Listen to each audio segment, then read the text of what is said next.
এক পাখি কোনো ডালে বসলো, একটু পরে দেখলো যে গোড়া থেকে ডালটা কেউ কেটে নিচ্ছে। চলো, এখানে তো থাকা যাবে না, আরেকটা ডালে বসি। একটু পরে দেখা গেল সেই ডালটাও কাটে। আরেকটা ডালে গেল, দেখলো যে সেই ডালটা কিছুক্ষণ পর এও কাটা আরম্ভ হলো। তো কেউ তার এই অবস্থাটাকে ছন্দ আকারে বলল, জিসকো তাকুঙ্গা নসীমান কে লিয়ে বহি ডালি কাট ডালি যায়গি। যেই ডালটাকেই নির্ধারণ করে একটু বসবার জন্য সেটাকেই কেটে ফেলা হয়, আরেকটার মধ্যে যখন একটু বসি দেখি সেটাও কেটে ফেলা হয়। আমাদের হজরতওয়ালা ঢালকানগর হজরত এক কবিতা, প্রায় 2000-এর মতো বাংলা আল্লাহ পাকের মোহব্বতের এবং আত্মশুদ্ধিমূলক নাত শরীফমূলক হজরতের কবিতা আছে। আরবিতে এরকম সাহাবাই কেরামের শের আছে, উর্দু ফার্সিতে শেখ সাদির কবিতা আছে, উর্দুতে ফার্সিতে সেগুলো মাদ্রাসায় পড়ানো হয়, আরবিগুলো মাদ্রাসায় পড়ানো হয়। আম্মিজান হজরত আয়েশাও অনেক বড় কবি ছিলেন, হজরত ওমর কবি ছিলেন, হাসান বিন সাবেদ কবি ছিলেন। মসজিদের নববীতে ওনার জন্য আলাদা মিম্বর ছিল হাসান বিন সাবেতের জন্য, ওই মিম্বরে দাঁড়ায় দাঁড়ায় কবিতা গাইতেন। এই কবিতার আগডুম বাগডুম তো না, দিন ইসলাম সংক্রান্ত কথা, নবীজির প্রশংসা বাণী। যুদ্ধের ময়দান কাফির মুশরিকরা মুসলমানদেরকে তিরস্কার এবং ধিক্কার দেওয়ার জন্য বলতেছিল, লানাল উজ্জা ওয়ালা উজ্জা লাকুম, আমাদের কত সুন্দর সুন্দর মূর্তি আছে, লাত মানাত উজ্জা আছে তোমাদের মুসলমানরা। নবীজি হজরত হাসানকে বললেন, হাসান তুমি জবাব দাও তো, কবিতা বলে তুমি কবিতা দিয়েই জবাব দাও। হজরত হাসান বললেন, ইয়া রাসূলুল্লাহ আমি কি দিব? নবীজি বললেন, ঠিক আছে তুমি জবাব দাও, লানাল মাওলা ওয়ালা মাওলা লাকুম, তোদের মূর্তি আছে আমাদের মূর্তি নাই, আমাদের আল্লাহ আছে তোদের আল্লাহ নাই, আমাদের মাওলা আছে তোদের মাওলা নাই। তো হযরত আলা দামাত বারাকাতুহুম এক বাংলা এরকম শের ছন্দের মধ্যে বলতেছিলেন যে এই যে সুন্দর শিশুর মুখ কিছুদিন পরে দাঁত উঠে, দাঁত পড়ে, ময়লা গন্ধ হয়, আগের মতো আর সুন্দর লাগে না। দাঁত শূন্য মুখ যত সুন্দর লাগে কয়েকদিন পর অত সুন্দর আর লাগে না। যুবক যুবতীকে যত আকর্ষণীয় লাগে বার্ধক্যকালে সে আকর্ষণ আর থাকে না। ফুল ফুটলে যত সুন্দর লাগে কিছুক্ষণ পর সেটা ঝরতে আরম্ভ করে। পাখির ঝাঁক দেখলে বড় মন কাড়ে, একটু পরে সেটা হারিয়ে যায়। জোয়ার দেখলে মন উতলে উঠে, একটু পরে আবার ভাটা আসে। কি করি, পৃথিবীর কাকে ভালোবাসবো? যাকে আমি ভালোবাসার জন্য নির্ধারণ করি সেটার মধ্যে দেখি লয় ক্ষয় ধ্বংস আসে, সেটার মধ্যেই একটা স্থিমিত আসে, সেটার মধ্যে এক ধরনের অস্ত আসে। আমি কি করি, কাকে ভালোবাসবো? আমার অশান্ত মন তো কাউকে ভালোবাসতে চায়, কিন্তু আমি যাকে স্থির করি দেখি সে স্থির থাকে না, সে চেঞ্জ হয় এবং ভালোবাসার যোগ্যও থাকে না। যেমন হজরত ইব্রাহিম তার পুত্রকে কঠিনভাবে জবাব দেওয়ার জন্য বললেন, আচ্ছা এই সূর্যটাকে খোদা বলবা? সবাই বলল হ্যাঁ, আবার কি, এত বড় জিনিস। দেখো একটু পরে যখন ডুবে গেল বলল, বন্দারা রইলাম আর খোদা চলে গেল, আমাদের বন্দাদের কি উপায় হবে? খোদা নাই, বন্দারা রইছে। যেই খোদা নিজেই থাকে না, বন্দাদের খবর নিবে কেমনে? তারা বলল বড় বিপদে। তাই তো এতক্ষণ তো আমাদের সঙ্গ দিছিল মনে হয়, এখন তো আমরা লাজবাব। একটু পরে সূর্যের সামনে গিয়ে বললো, এটা তো আরো বিশাল সাইজ ভাই। এটা বলে, এইটা ঠিক আছে, দেখছো আলো কি, পাওয়ার কি? হযরত ইব্রাহিম বললেন, দেখি কি করা যায়। একটু পরে যখন ডুবে গেল বলল, দেখলা খোদার অবস্থা? তোমরা যাকে খোদা নির্ধারণ করলা সে তো এখন আর নাই।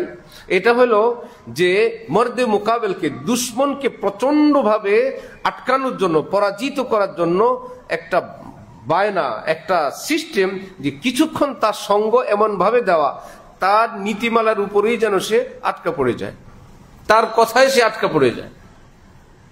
নির্বাচনের আগে কোন ভোটার বেচারার কাছে প্রার্থী এসে বলল, আপনি আমাকে ভোট দিবেন? আচ্ছা, সে বেচারা বলল, আমি তো একজনকে ওয়াদা দিয়ে দিছি, ভোট দিব তাকে তো ওয়াদা দিছি। এখন প্রার্থী বেচারা বলল কি, যে ভোটের সময় এরকম ওয়াদা খেলাপ করলে কোনো অসুবিধা হয় না, আপনি ওয়াদা ভাঙতে পারবেন, আপনি ওয়াদা করেন আমাকে ভোট দিবেন। সে বলে আমি তো একজনকে ওয়াদা দিছি, বললো ওয়াদা ভাঙলে অসুবিধা হয় না, আপনি রাজি হন, আপনি আমাকে ভোট দিবেন।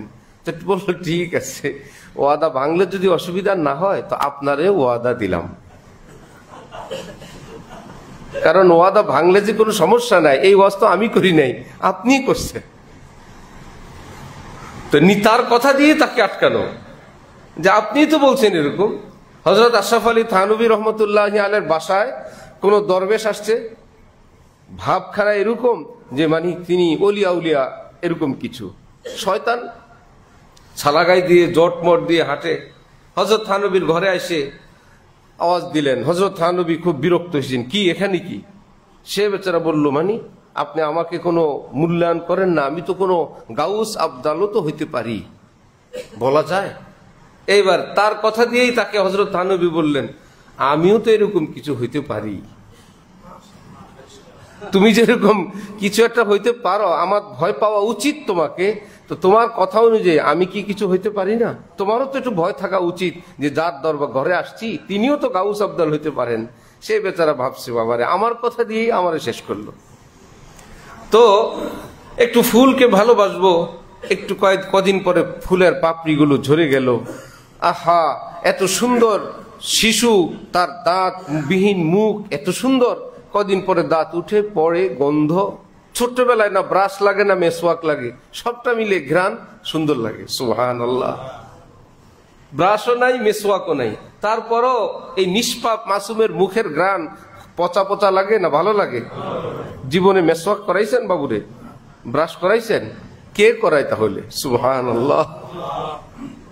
হাদিস শরীফে আছে হযরত হাসান হযরত হুসাইনকে নবীজি শুঁকতেন, তাদেরকে নাকের কাছে এসে নিয়ে নিয়ে টানতেন, ঘ্রাণ নিতেন। বাবুদের ঘ্রাণও কত মজা। সুবহানাল্লাহি ওয়া বিহামদি। তাদেরকে বলা হয় মাসুম, নিষ্পাপ।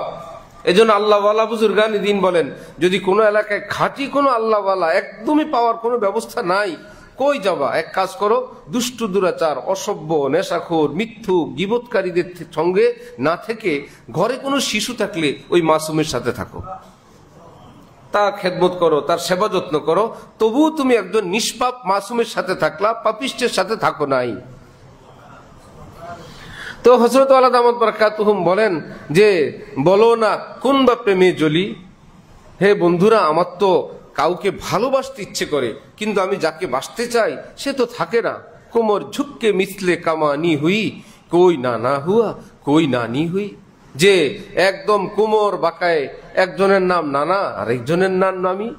হায় মুশকিল, এক সময়ের এলাকা বিশাল বড় তোর জোরকারী সেই পুরুষ, সেই নারী আজকে কেউ নানা সাহেব, কেউ নানি সাহেবা, এই তো পৃথিবী নেই।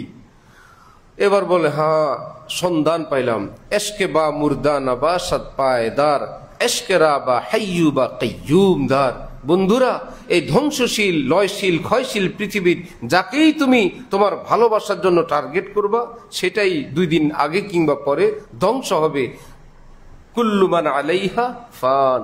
যে পৃথিবীতে যা কিছু আছে, ইল্লা ওয়াজহু রাব্বিকা যুল জালালি ওয়াল ইকরাম, এই পৃথিবীতে সব ধ্বংসশীল, বাকি থাকবেন শুধু আল্লাহ। যদি তাকে ভালোবাসো তাহলে মুর্দা প্লাস মুর্দা হবে না, তুমিও মরা, ভালোবাসলা আরেক মরাকে, তো মরা যোগ মরা সমান সমান মরা। আর মুর্দা তুমি প্লাস যদি মাওলা হয়, বাপির জিলানি প্লাস মাওলা হয়ে গেছেন। খাজা মুঈনুদ্দিন চিশতিরা মুর্দার সঙ্গে প্রেম করেন নাই, আল্লাহর সঙ্গে করে তারা এখন সারা দুনিয়া মানুষের কাছে মনে মনে এত বড় স্থান, যেন তিনি ভারতে গেলে পাওয়া যাবে। মনে যেন খাজা মুঈনুদ্দিন চিশতির সঙ্গে দেখা যাবে।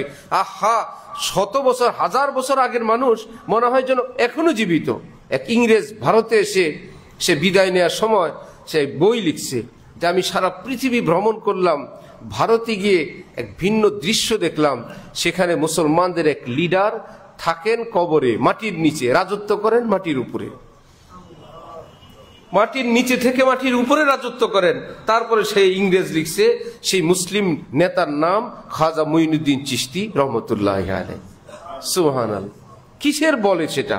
হাত পা এবং গায়ের জোরে, বস্তানি কিংবা শক্তির বলে না, ক্ষমতার বলে না, আল্লাহ সম্পর্কের বল। এটা এত বড় জিনিস যে আল্লাহর সঙ্গে সত্যিকার অর্থে যোগ দেয়। আল্লাহ পাক তাকে এই পৃথিবীতে এভাবেই জিন্দা রেখে দেন।